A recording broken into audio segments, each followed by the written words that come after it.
আমাদের যে নবাবের এলাকা বাংলা, বিহার, উড়িষ্যা, আমরা সেইটা দাবি করব। আপনারা আপনাদের মিডিয়া কি একজন সুমন, এক ভদ্রলোক, মানে অহর্নিশি ক্রমাগতভাবে তিনি মিথ্যা অপপ্রচার করে যাচ্ছে। আমি তাকে একটা ভদ্রলোক বলেই মনে করতাম, দেখতে শুনতেও সুন্দর, কিন্তু মনটা এত অসুন্দর। বাংলাদেশের গোপালগঞ্জে একটা পরিবারে আগুন লাগিয়ে 5 জন পুড়িয়ে মেরে ফেলা হয়েছে, ওইটা তিনি ফলাও করে প্রচার করছেন। বলুন আপনারা, গোপালগঞ্জে কোন হিন্দু পরিবার এর মধ্যে আগুনে পুড়ে মরেছে? কেউ পুড়িয়ে মেরেছে?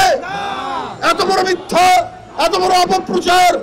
ভারত কোন গণতান্ত্রিক দেশ, ভারত বলে সেকুলার দেশ, ভারত বলে ধর্মনিরপেক্ষ দেশ, আর তাদের মিডিয়া আজকে খেয়ে না খেয়ে বাংলাদেশের বিরুদ্ধে অপপ্রচার করছে।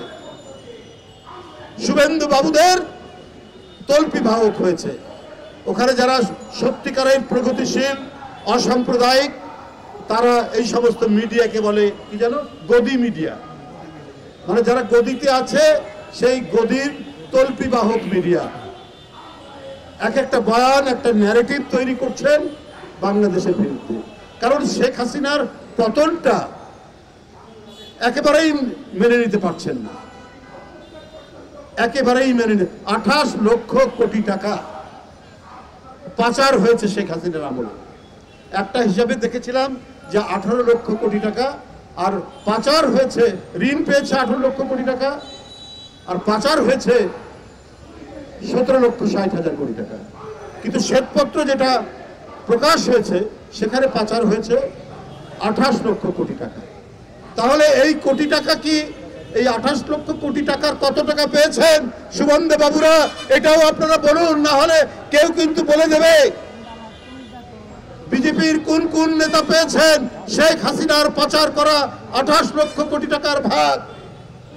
এটাও কিন্তু বাংলাদেশের মানুষ জেনে গেছে এবং আনুষ্ঠানিকভাবে হয়তো একদিন সেটা বলে দিবে।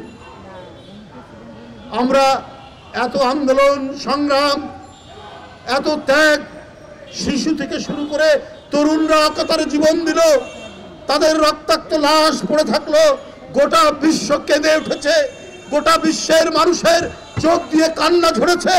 আর ভারত, আপনারা আমরা পাশাপাশি, আমাদের সংস্কৃতির অনেকটা মিল আছে, তারপরেও আপনারা এতখানি হিন্দুত্ববাদী, এতখানি সাম্প্রদায়িক, এতখানি অন্ধ যে শেখ হাসিনাকে রক্ষা করার জন্য আপনারা বাংলাদেশের মানুষের বিরুদ্ধে, আন্দোলনকারী মানুষের বিরুদ্ধে, শহীদ মুগ্ধর বিরুদ্ধে, শহীদ আবু সাইদের বিরুদ্ধে আপনারা আপনাদের প্রচারণা যেটা চালাচ্ছেন, আমাদের এই শহীদদের বিরুদ্ধে সেইটা যায়।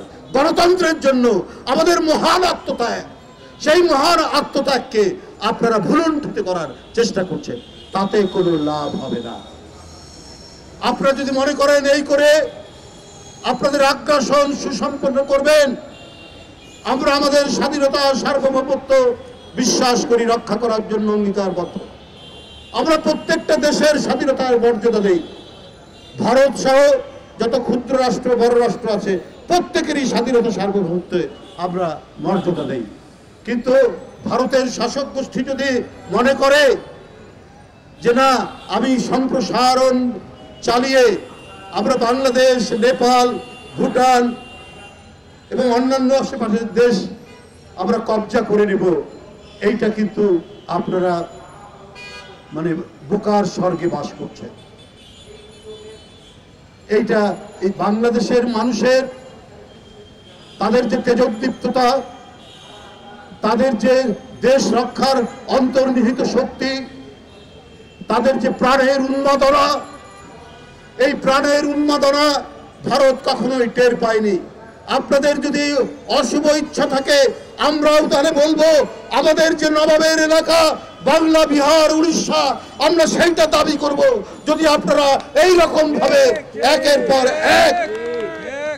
একের পর এক বাংলাদেশের বিরুদ্ধে আগ্রাসী ভূমিকা পালন করেন।